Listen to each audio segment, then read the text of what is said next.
Hello friends, നമുക്ക് ഇത്തിരി രുചികരമായ ഇഞ്ചിക്കറി എങ്ങനെ ഉണ്ടാക്കാമെന്ന് നോക്കാം. ആദ്യമായി ഞാൻ ദാണ്ടെ ഇഞ്ചി മൂപ്പിച്ച് വെച്ചിട്ടുണ്ട്, പിന്നെ ചുവന്നുള്ളി മൂപ്പിച്ച് വെച്ചിട്ടുണ്ട്, പച്ചമുളക് മൂപ്പിച്ച് വെച്ചിട്ടുണ്ട്, പിന്നെ അതിൻ്റെ ഇൻഗ്രീഡിയൻസുകളായ മുളക് പൊടി, മഞ്ഞൾപ്പൊടി, ശകലം ജീരകപ്പൊടി, കുറച്ച് മല്ലിപ്പൊടി എടുത്തിട്ടുണ്ട്. ഇത് പുളി കണ്ട, പിഴിയാനുള്ള പുളിയും വെള്ളത്തിലിട്ടിട്ടുണ്ട്.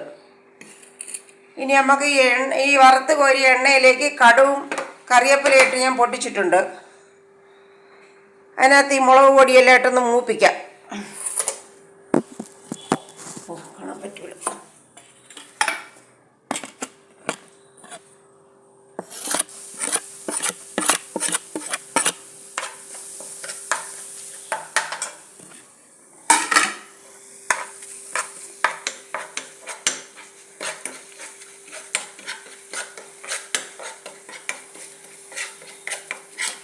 ആ എണ്ണയിലേക്ക് മുളക് പൊടി ഇട്ട് മൂപ്പിക്കുന്നു.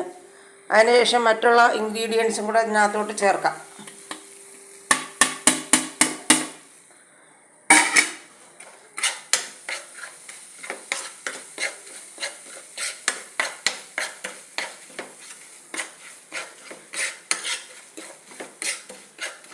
അത് ചുമ്മാ ഒന്ന് കരിഞ്ഞു പോരും. അതിനുശേഷം നമുക്ക് ഈ പുളി പിഴിഞ്ഞ് വെച്ചേക്കുന്നത് ഈ പുളിവെള്ളം ഇതിലേക്ക് ഒഴിച്ചു കൊടുക്കാം.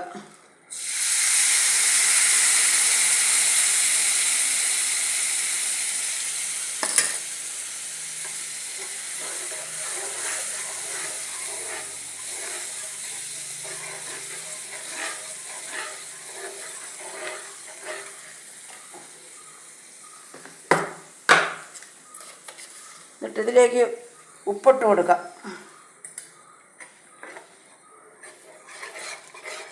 ഇത് തിളയ്ക്കട്ടെ. അപ്പോഴത്തേക്ക് നമുക്ക് ഇത് മിക്സിയിലേക്ക് ഇട്ടൊന്ന് പൊടിച്ചെടുക്കാം. ഈ ഇഞ്ചി വറുത്തതും ഉള്ളി വറുത്തതും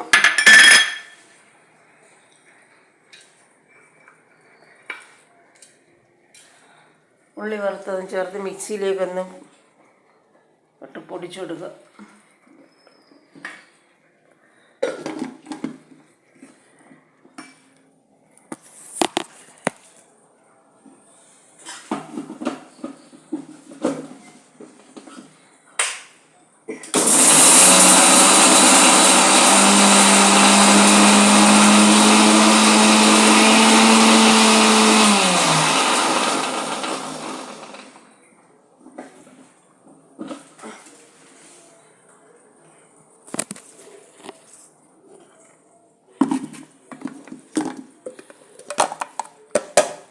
ഇഞ്ചി വറുത്തത് ഉള്ളിയും കൂടെ താണ്ട മിക്സിയിലിട്ട് പൊടിച്ച്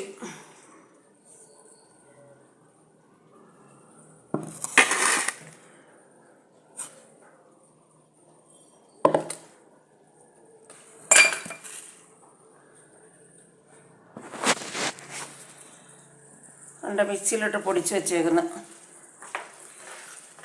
എന്നിട്ട് ഈ പുളിയും എല്ലാം കൂടെ ഒന്ന് തിളക്കട്ടെ നല്ലതുപോലെ.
ആ തിളയ്ക്കുന്ന എണ്ണയിലേക്ക് നമ്മൾ പൊടിച്ച് വെച്ചേക്കുന്ന ഇഞ്ചി ഉള്ളി എല്ലാം കൂടെ തട്ടി കൊടുക്കുന്നു.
സൂപ്പർ ഇഞ്ചിക്കറി റെഡിയായി. ഇനി ഇതിൽ കടന്ന് ഇച്ചിരി നേരം പറ്റുമ്പോഴത്തേക്ക് ഇതിൻ്റെ എണ്ണയെല്ലാം തെളിഞ്ഞ് മുകളിലോട്ട് വരും. എല്ലാവരും മുളക് ഇതിൽ പൊടിച്ച് ചേർക്കുമെങ്കിൽ ഞാനിത് മുളക് പൊടിക്ക് ചേർക്കത്തില്ല. ഈ വറുത്ത മുളക് ഇതിനകത്തിടും. അപ്പോൾ ഒരു കഷ്ണമായിട്ട് ഇങ്ങനെ കിടക്കും ഇതിനകത്ത്. അപ്പോൾ ഒരു രസമായിരിക്കും നമുക്ക്.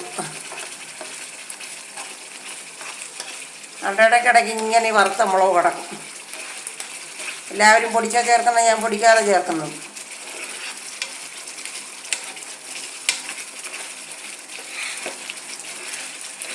ഒരു 10 മിനിറ്റ് കഴിയുമ്പോൾ എണ്ണയെല്ലാം തെളിഞ്ഞു വരും.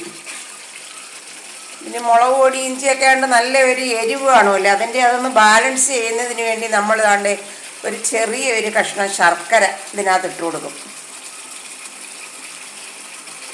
ചെറിയൊരു കഷ്ണം ശർക്കര. ഇഞ്ചി പുളിയെന്നാണ് എല്ലാവരും പറയുന്നത്. എന്നാൽ ഈ ശർക്കര ഇടുമ്പോൾ ഇതിൻ്റെ എരിവൊന്ന് ബാലൻസ് ചെയ്തൊരു പ്രത്യേക ഒരു ടേസ്റ്റ് കാണും ഇതിന്. ആണ്ടെ ഇതിന് തിളച്ച് പറ്റി കുറേ കഴിയുമ്പോൾ ഇഞ്ചിയുടെ ആ എണ്ണയെല്ലാം തെളിഞ്ഞ് നല്ലതായിട്ട് കാണാം. നിങ്ങൾക്ക് ഈ കറി ഇഷ്ടപ്പെട്ടെങ്കിൽ ഇതുപോലെ ചെയ്ത് നോക്കും. നല്ല രുചിയായിരിക്കും ഈ കറിക്ക്.